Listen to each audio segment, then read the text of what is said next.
right, so we got it off the trailer and we're gonna back this thing around. The radiator is pushed in, so it may have a busted radiator, so we don't want to let this thing run for too long.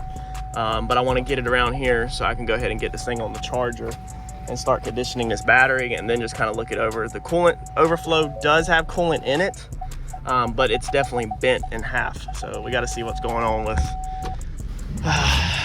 with everything. So that got cut short. Harper's acting a complete fool at the house, and I feel bad for her mother having to deal with her. So I'm running home, and told her I'd be home in a minute to help out, but really I think we're just gonna grab Harper and go back to the shop so I can continue on trying to see what all is damaged on this, so I can get a game plan together to immediately get parts on the way. All right, so me and Harper are back at the shop. Harper Joe, what are we doing? Are we working? She does not look happy.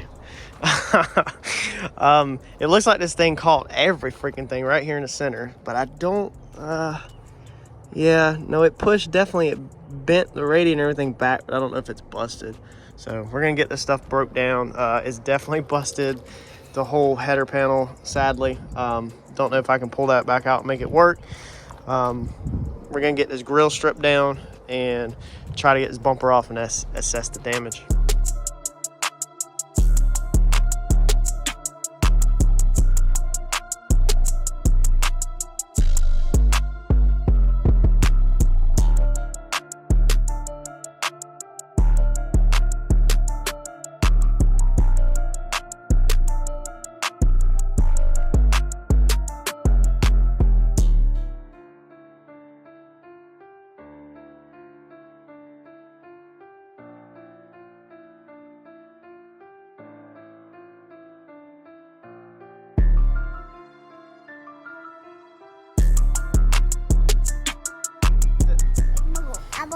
What is that? A bolt. A bolt? Mm-hmm. Whose bolt is that? Whose bolt is that? Hey, Harper, whose bolt is that? Is that Harper's bolt? Oh. Hole?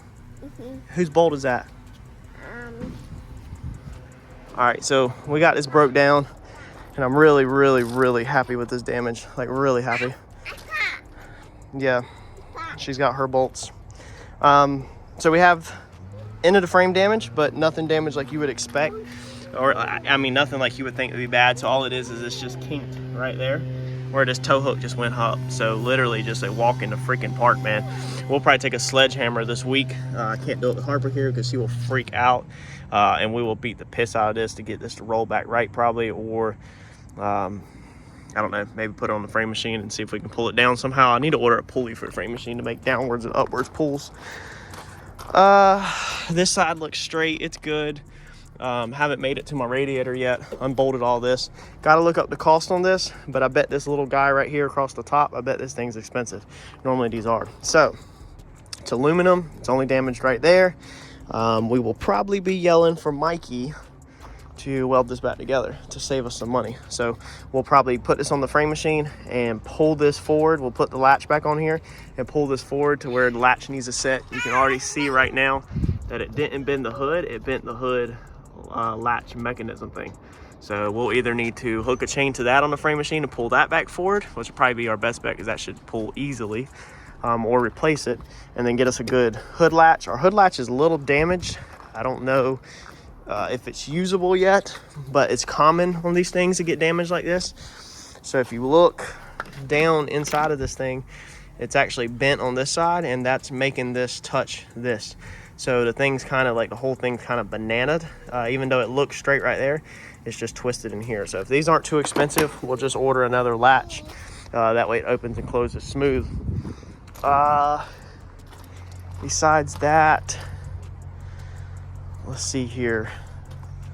That looks about all I can see. I mean, we need to replace this big piece that holds everything. This big piece that the grill clips into. What is it, Harper? Don't you want to get back in there for the bolts? So we'll need to look that up. Sometimes these pieces are very expensive. The grill just clips into this. So I'm not against throwing this on the bench, and I might do that before I leave. and trying to scab this back together with a mixture of panel bond and cutting some aluminum scabs with some self-tapping screws or rivets, because literally all that does is hold the grill, and I'm not trying to spend a bunch of money on that. Our headlight is busted, so we'll order a cheap set of eBay headlights. But man, if I can freaking repair this and repair the other piece where it's usable, we're not going to replace this. We'll come in here and I'll straighten all these fins out, because I don't think it got to none of the tubes. The only thing I got to check now is to see if it got my AC condenser and radio, if it's actually popped. If it's not, then I'm half tempted to straighten it out, honestly. So I'm gonna try to see if the truck will get cranked back up so I can check the AC and see if it will get up to operating temperatures and leak, because we do have a full reservoir.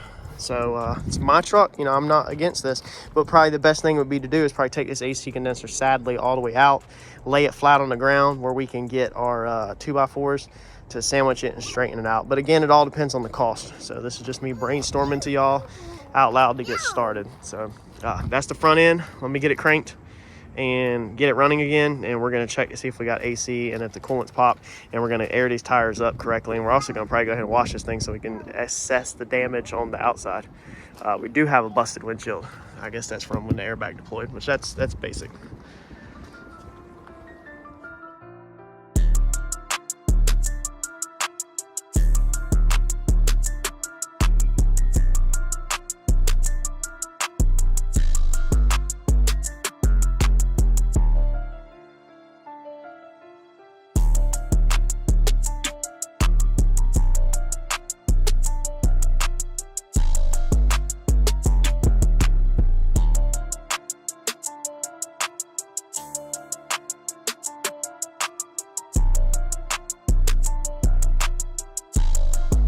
So we don't have no AC, so the AC the AC condenser is probably definitely busted. I thought it was an XLT. It doesn't say on the auction, but it's actually XL, which is not a big deal at all, but it would have been cool to have the volume controls on the steering wheel for the radio. I got kind of used to that, you know, but again, it's no big deal. We're going to replace this with the aftermarket double DIN so that we can get XM in here, because I don't think... yeah, it's just AM FM, as they say. I don't think on this one you're going to be able to get the XM, so we'll look into getting this head unit and put a double DIN in here. I love how it has the factory, the trailer brakes in the, you know, from the factory, so that's really nice, because I definitely got used to that. I definitely did not want to add a freaking trailer brake controller. With the double DIN, we'll get a reverse camera for hooking up to the race trailer and all that. It actually has, you know, decent amount of room. The center console, I was a little worried about going back to a smaller center console, but you got 2 more cup holders down here that I did not know about. And then in the back, you have 2 in the floor. Now this thing is not terribly dirty, but we're gonna go ahead and get this thing all cleaned out. They make it really, or I've seen other people build a really cool tray here to hold some more stuff, so we're going to go ahead and build one of them. I think I will show y'all on the channel how to do that, to add on to your existing jump seat, because I think I like having the jump seat here just in case we want it. I wonder if this jump seat is like the Dodge is and has any storage underneath it. Oh wow, yep. So check that out. So you do have storage down there, so that's nice. So I like that you have the storage in there. I haven't ever really spent much time in one of these 17s, y'all, so I mean, pardon me, this is probably old news to y'all and new news to me. So I'm just trying to see what all we have, and you know, it's all power windows, power mirrors, power locks and everything. So I mean, really, you know, for racing and hauling a race trailer and my daily driving, I mean, I don't know what else you could really need. You know, vehicle has 198,000 miles on it, like we said, but it runs good. It's got great oil pressure. Still hasn't heated up. Well, no, actually, yes, it has heated up. I'm looking over here at this one, so I'm guessing that's going to be the transmission temp maybe over here I'm about to look at. So that's kind of cool, especially for towing, you know, and I'm guessing that is your coolant temperature, so the radiator's not popped because it is cooling efficient. But yeah, that's the first glance and first over on the truck. I'm gonna cut that airbag out, and then I think I am going to yank these front seats out of here and start purple power and cleaning everything. Right, so this is what we're up against. It's nasty, it's dirty, but we're gonna get in here and clean it out. Looks like it's got red construction chalk or something all over it. It's just nasty everywhere. But we about to get in here and do what I do. The wife says I'm one of the best detailers she's ever seen. So we're gonna clean this bad boy out, get her back welcoming. So y'all know the deal by now if you follow the channel. Get your seats out, soak them down with Purple Power. These are vinyl seats, so they're gonna be even easier than normal cloth ones. Get them all soaked down with Purple Power. These might scrub with a rag just because they're vinyl, so it might get it out a little better. But then you just pressure wash them, and that gets them back amazingly clean. You'll see here in a second. This is really the only way that I say you can get one of these things clean. I have soaked the whole interior with Purple Power, including the seat belts. So I pull them all the way out. You can see how nasty they are just from 200,000 miles of sweat and dirt. And I have soaked everything from about here down. I'm not gonna do the dash. I'll do that by hand. Soaked all of it with Purple Power, and I'm gonna do the door panels next separate. Get in here with the pressure washer, and we'll blast it all out and then let it dry out for the weekend, and next week let it, air dry out. A lot of people might say that, oh, well, you can do that because it's got a vinyl floor. Not true. So this is almost semi the same as carpet. You still have padding underneath your vinyl flooring. So depending on how soaked the padding will get or gets, you can still have that flood truck wet car smell, but we're not going to get the padding that wet, I hope. So that's the plans. I think we'll be perfectly fine, but I just wanted to point that out. Just because you have vinyl flooring, you still have padding underneath it, and the padding underneath it can retain a smell. A lot of people also be like, you're right there, why not just pull the whole floor out? Dude, I'm lazy, flat out. I don't know what else to tell you. So I don't want to take the back seats out. I pulled all the seat belts out, Purple Powered them. I'm lazy, flat out I'm lazy. I pulled the front so I can get all around all the nooks and crannies, and we're just gonna pressure wash this out towards each door, and that's why we're gonna do the door jambs last, because we're gonna have you blasting nasty crap across the door jambs, and then we'll work our way out and let this interior dry out. That's how I do it. All right, so there is the first day on it. We got it all cleaned up, got everything shined up. And that's going to be it for this afternoon. So we're going to go home and do our research on everything that we need and start price shopping for this. I was laying underneath it and found it does have a leveling kit, which of course is why it sits up so high. So pretty cool. I think we made good progress for day one. Not bad. All right, so it's Sunday morning back out here. So yesterday afternoon went to crank the truck, and it won't crank. Now it's cranked fine every single time. We've had a weak battery issue, but it's started perfectly fine once you put jump box on it. Now, when we first got it off the rollback or the trailer, it didn't want to crank. Ed had to wiggle his jump box to get a good connection and get it cranked. All it does is now the starter just clicks. It don't turn over or nothing. Like, you can almost just hear the relay hitting, but like it actually don't turn over. So I've checked a couple fuses. Everything looks good from in the book, that says it's related to the starter, but not getting it to turn over or anything. Cleaned all the terminals on the battery.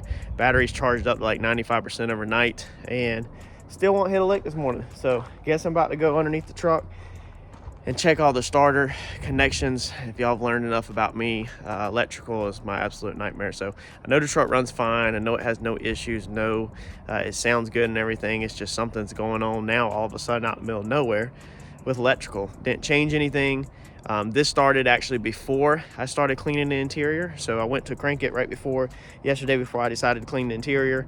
And I was actually just gonna test drive it before I pulled the seats out, and it all of a sudden just wouldn't crank. So I had messed with it for like 20-30 minutes, didn't really film it, and couldn't get it to crank. So I said, screw it. I was losing daylight hours. I said, I'm gonna go ahead and just clean the interior, let the battery charge, because I didn't know if it was just, a super weak battery and the jump boxes were weak, and overnight, and then come back in the morning. But this morning it's doing the same thing. So it has nothing to do with cleaning the interior out, because it started before I even took the seats out. So everything, it cranked, and then all of a sudden it won't crank. So nothing changed between the crank and the non-crank. Like, nothing was unplugged or changed or anything like that. So we'll see. So all the starter wires look okay. I mean, nothing that you would think would mess anything up. This ground has a greenish tint around it a little bit at certain lights, but nothing alarming. Even that side looks pretty decent, but we're gonna go ahead and clean them up with a little Scotch-Brite, put some dielectric grease on them, and put them back on and pray that that fixes it. All right, so that didn't fix the problem because of course that's my luck. So we're gonna pull the starter out and put another starter on it. I have this starter left over from the Coyote, if you recall, when the Coyote ended up actually not being a starter. So we're gonna dig this one out the trailer and try to put that one in because it's the same part. I don't remember if we showed it in that video, but when we had put the new starter in the Coyote that we went and got, it did the exact same thing as it just clicked one time. It didn't turn over nothing beforehand, and it ended up being the main power wire. The breaker on it was tripping, so the starter didn't have no juice at all. So I did check the main power wire on this one coming from the battery and with the test light, and all is fine with it. And being it's clicking, it leads me to believe that at least the relay is triggering. It's just not turning over. So this is the same part number. This is out of the 50 Coyote 2013. So I know this one did work, so we're gonna, I guess, throw this guy in there. Oh, would you look at that? We got a motor that runs again. It took the starter off the old Coyote to get her back up and running. I guess that's the good thing about having Ford daily driver and a Ford race car. Same motor platform, a lot of stuff interchanges, so I guess that is a positive. If we're ever on the road, traveling, coming back after a race and the starter takes crap, we can't get it at parts store, at least we yank it out of the race car, right? So that sucks. That is a bad starter, but it's good I had to spare because I don't have to spend like $280 in advanced auto parts. At least I have one that will crank and move it now, and then I will take this one off of this to the alternator specialist in town and just have them rebuild that one. That way when the starter on this one takes a crap, I have a spare. And we're gonna go ahead and come in here and get our airbag module out while we're in here. That way, man, dude, this finger's killing me. I touched the tab when I was welding on the race car and literally burnt a groove all the way in mine. So it's got like hard skin around it that's like dead from the burn. But we're gonna go ahead and get the airbag module out while the seats are out, because once we have to send it off, obviously, to fix the airbag light to get that turned off. And then once we get it back from being reprogrammed, I'm guessing we'll have to take the center seat out again because I don't think there's no access down through the bottom of it. So let's get this thing pulled out. All the seat belts, no seat belts locked up, which is weird because all of the, the airbags blew out the dash and the steering wheel, but the seat belts didn't lock up. So you never know with these freaking wrecked cars what's gonna actually be wrong and what's actually gonna happen. It's just, you kind of take an educated guess, but you never 100% know. So let me get this module out and we're gonna meld this thing off. Now I just want to go ahead and disclose that on this one, I did go ahead and blow my connectors out. So I did a bunch of flushing in here with water, as I told y'all, and so I went ahead and blowed the end of this connector out, and from washing the seat, I blew the end of this connector out with the compressor, and it did have moisture all in there, so that come out. I'm just gonna take, some dielectric grease again and just put across these terminals, plug it in, and we should never have any issues. Out of all the flip cars that we've done, we've never ever had any issues on plugging seats back in and they're not working. But I figured since I already had starter problems, that my luck is probably going to be on this one that I'd probably have issues, even though it's an XLT or XL and there's like no freaking options in the seat. I'm just gonna better be safe than sorry, because I feel like I might have bad luck for some reason. So let me get these put back in. We also normally don't do this, but the seats were just so nasty and full of crap that when you move the seat right now, you can hear how grimy it is. So I'm gonna find some kind of lubricant up in here, and we're gonna put some lubricant in the seat track just so that it slides a little better and it's not so grimy. Trying to see what I got. Just pretty much anything will work. I mean, anything you have. Preferably white lithium grease like that is what I recommend. WD-40, I mean, whatever, man. If I have enough in this can, yeah, I have a little bit. Just gonna take it and just squirt some in the seat track, get us a rag, wipe out the stuff that dripped, and then that should be good enough.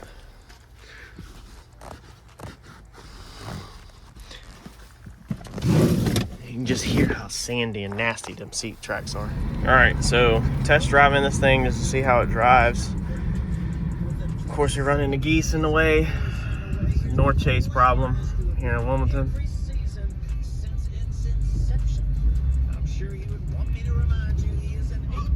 Getting them out of the freaking way.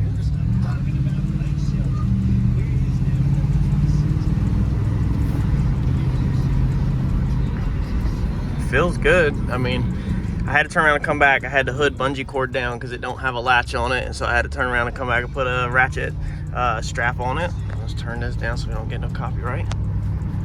As the hood started lifting up while I was driving. It's hard to drive these things whenever they're torn apart like this sometimes. You gotta really be careful, especially like the hood. There goes some bolts or something that just fell out of it, right? Harpers.